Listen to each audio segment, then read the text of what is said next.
Initiation at Starforge Academy.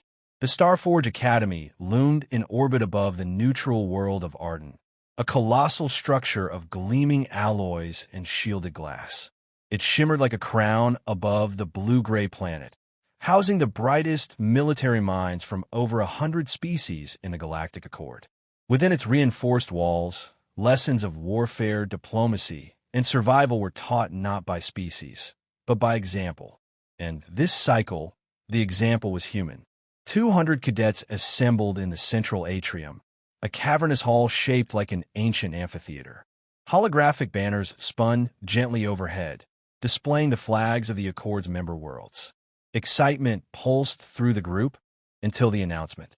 All cadets, came the voice of Commander Avalon, a luminous crystalline AI construct. You will now begin your cultural war doctrine rotation. This cycle, humanity. A low murmur rippled through the crowd. Reactions varied. Lotar of the Vesker Dominion clicked his mandibles in disdain. Towering over most cadets, his chitinous exoskeleton gleamed a deep bronze. Primitive mammals, he muttered to no one in particular. Brutal, unsophisticated. Don't be so sure, said Elra, a soft-voiced avian with shimmering violet plumage. Her kind rarely left their fragile homeworld. Their emotional spectrum is complex. Emotions are irrelevant in warfare, Lotar snapped. Siley, a translucent aquatic species suspended in a mobile fluid tank, pulsed lightly. Then why do humans mourn their dead? Why build monuments to sorrow? Karar Tax, a heavy-set reptilian with scars running down his scaled arms, chuckled. Because they're dramatic. Efficient killers, but also poets. It's bizarre. I like it. The banter fell silent as a unit of service drones swept in, directing them toward an auditorium sealed behind blast doors. Avalon's voice echoed once more. This experience is unfiltered. You will not be judged for your reactions. You may leave at any time. Elra's feathers ruffled. Why such a warning? We've all studied war. But when the doors opened, silence fell. They entered a stark black theater, tiered seating surrounding a massive central display. No music, no opening credits, just the flicker of an ancient logo, U.S. Department of Defense archive footage, 20th to 21st century. Lotar scoffed. How quaint. Then the screen came alive. Grainy footage showed men caked in mud, trapped in endless trenches. Artillery thundered in the background. Bodies lay crumpled in the dirt. The narration was absent. Only raw sound remained. Shouts, screams, a sobbing voice begging for a medic. Gasps filled the auditorium. Siley turned pale within their tank, tendrils withdrawing in horror. Then came more. Black and white reels transitioned to color. Beaches stained crimson under machine gun fire. Civilians wept as bombs rained from the sky. A flamethrower's hiss, a flash of light, and a city vanished beneath a mushroom cloud. Elra's talons dug into the armrest. Why show us this? She whispered. Because this KRR tax muttered wide-eyed is only the beginning. The footage shifted again.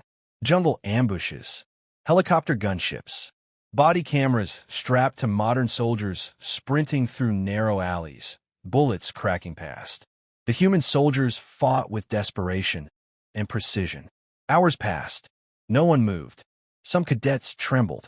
Others shut their eyes, but the sounds still reached them. Guttural cries, the low thud of explosions, a child screaming in a language none of them knew. When the screen finally went dark, the silence was more terrifying than the noise. Avalon's voice returned, softer now. You have witnessed humanity at war. Unaided, unfiltered, unflinching. You will have 12 hours to process this material. Participation in the remainder of the course is voluntary. If you choose to leave, no shame shall follow you. The lights came on. Half the auditorium remained seated in shock. Siley's tank rolled backward slowly. I cannot understand how they endure this. How they live with themselves. They don't, Elro whispered. That's what makes it worse. They carry every scar inside. Lotar stood, fists clenched. His voice was low. They are monsters. No, Karartak said, eyes glittering with something close to reverence. They are survivors, and every one of them is a weapon. The cadets filed out slowly, many walking like the weight of entire wars now rested on their shoulders. Outside the theater, a single human watched from behind one-way glass. An old soldier with tired eyes, through the lens of violence. 12 hours later, fewer than half the cadets returned to the auditorium. The mood was grim. No chatter, no jokes, just quiet footsteps and uneasy glances. The lights dimmed again, and the screen lit up without fanfare. This time, there was no historical context, just raw, compiled footage from the last Earth War, a conflict fought barely 60 years prior. The first clip opened with a body camera feed. A squad of human infantry advanced through a shattered cityscape. Dust choked the air. Shouts echoed between crumbling towers. Gunfire rang out in deafening bursts. The soldiers' breathing was harsh, frantic, but focused. Then came the ambush. A building collapsed under a mortar strike. Screams filled the audio feed. The screen jolted sideways. Blood smeared the lens.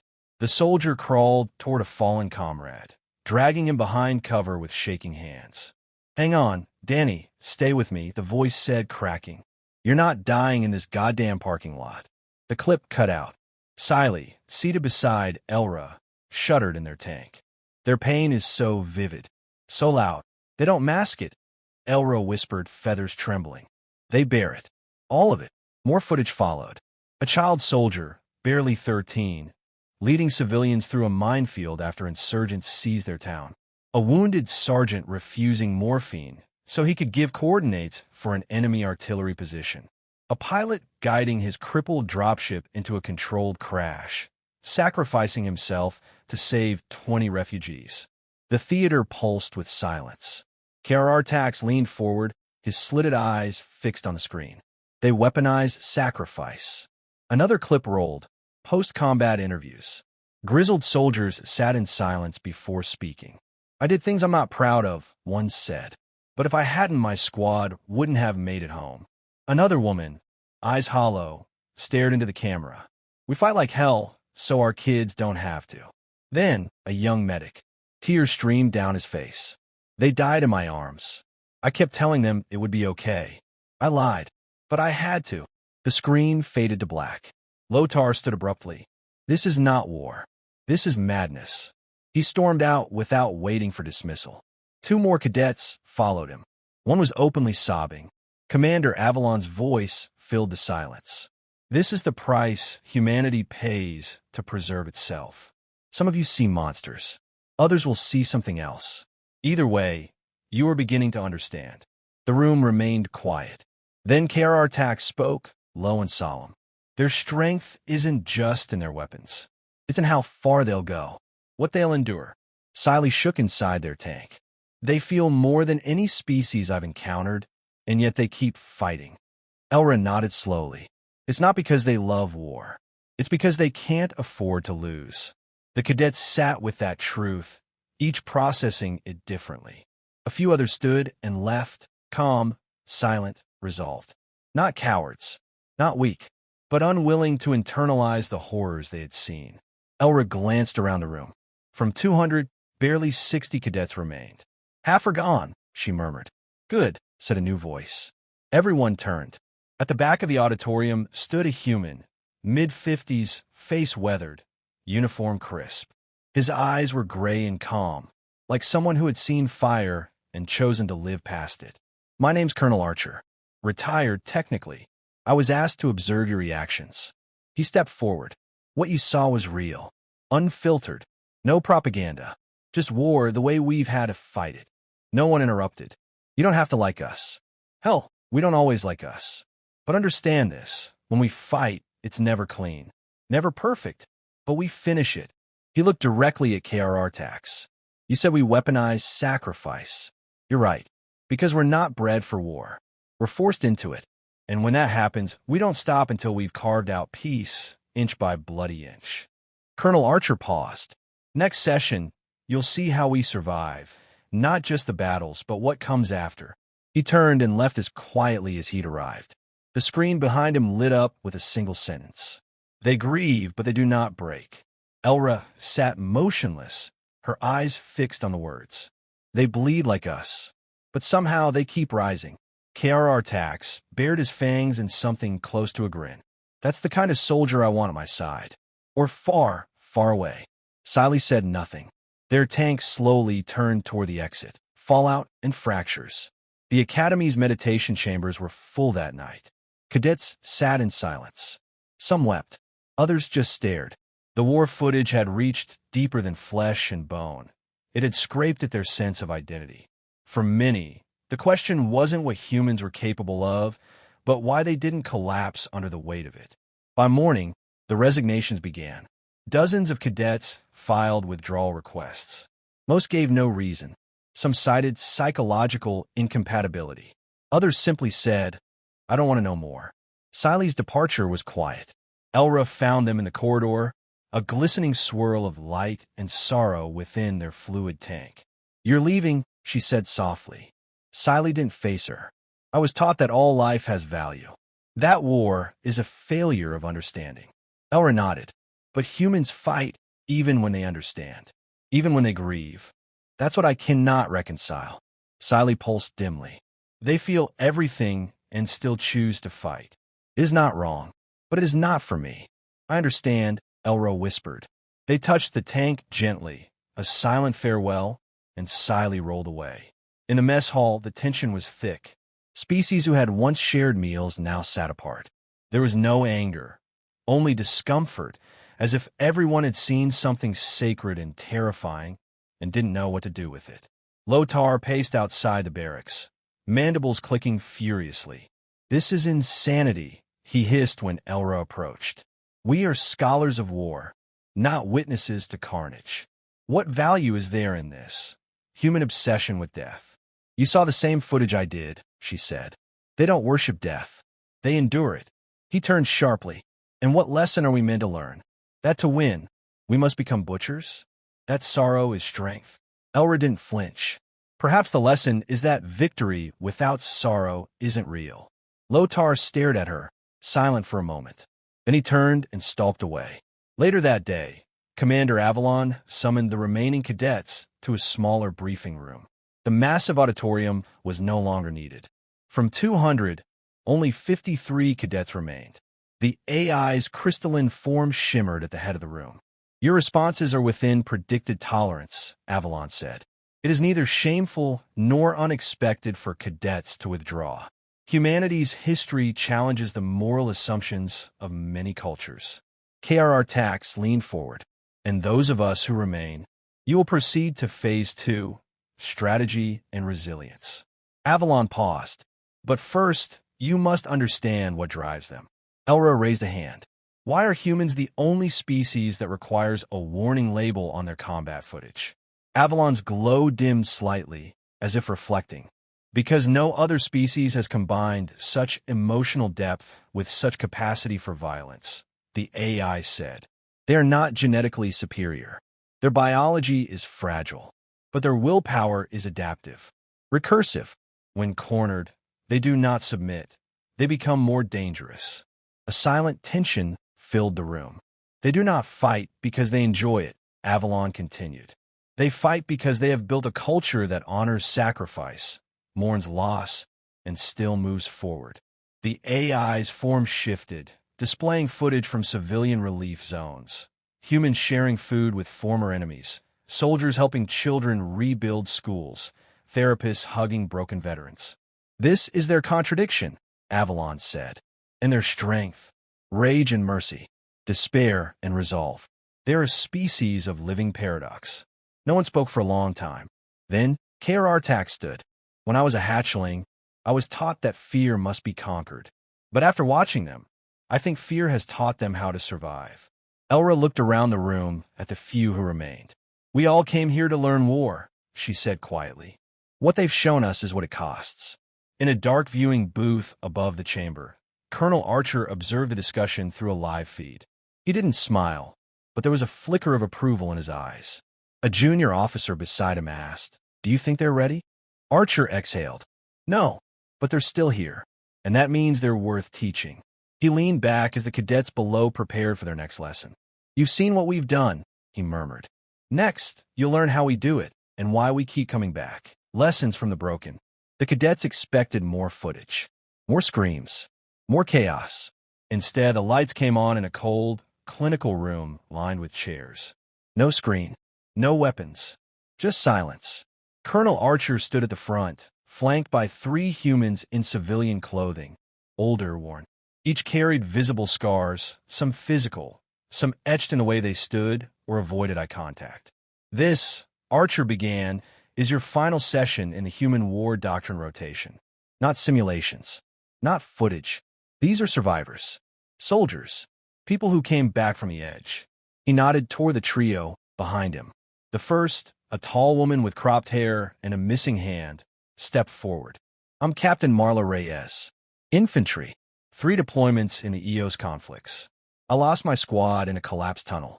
Took me 4 days to dig out. Only reason I lived was because I ate ration paste laced with antibiotics and prayed the screaming in my head would stop. Elra's feathers flinched at the bluntness. But Reyes' face was calm. Not emotionless, but steady. Practiced.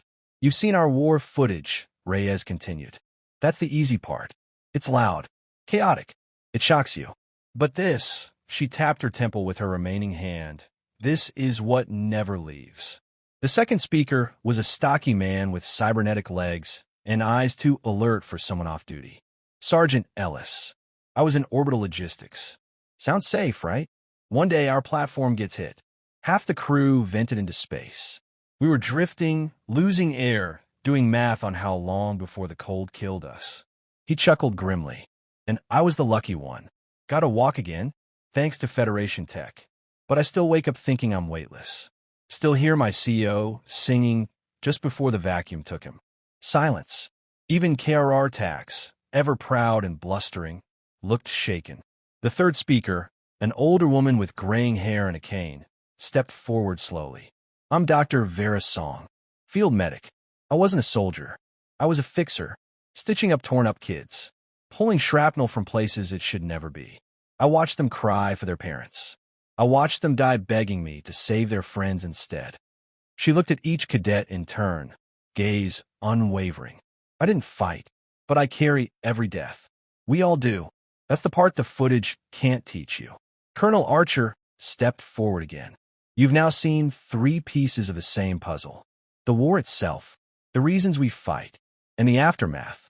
He looked pointedly at Lothar, who had returned for this final session, jaw tight but present. Some of you still think we're monsters. Maybe we are, but we don't pretend otherwise. We bleed, we break, and we rebuild. Elra raised her voice quietly. Is it worth it? Reyes answered without hesitation. If I had to do it again, for the people beside me, yes. Even knowing the cost? Asked another cadet from the far side of the room. Reyes shrugged, especially because of it. There was no dramatic music, no final montage, just truth. The cadets were dismissed. Some lingered. Others left in silence. Elra approached Colonel Archer as the room emptied. You knew some of us would stay, she said. I knew some of you wouldn't run, he replied. Karar Tax joined them, his tone quieter than usual. You fight harder than any species I've studied. But what strikes me most is you don't seem to want to. We don't, Archer said. We just refuse to lose. Lothar hovered near the door. He turned, mandibles tense. I still don't approve of your methods, but I no longer doubt your resolve. That's enough, Archer said. Understanding doesn't mean agreement. The remaining cadets filed out, minds full of fire and ash and uneasy admiration. Later that night, Elra wrote in her language's script a soft series of glowing glyphs. They're not the strongest, not the fastest, not even the wisest, but they're the ones who keep going. And maybe that's what makes them terrifying and beautiful. In the quiet of her quarters, she looked once more at the footage archive, her talon hovering over the play button. Then, slowly, she hit save instead.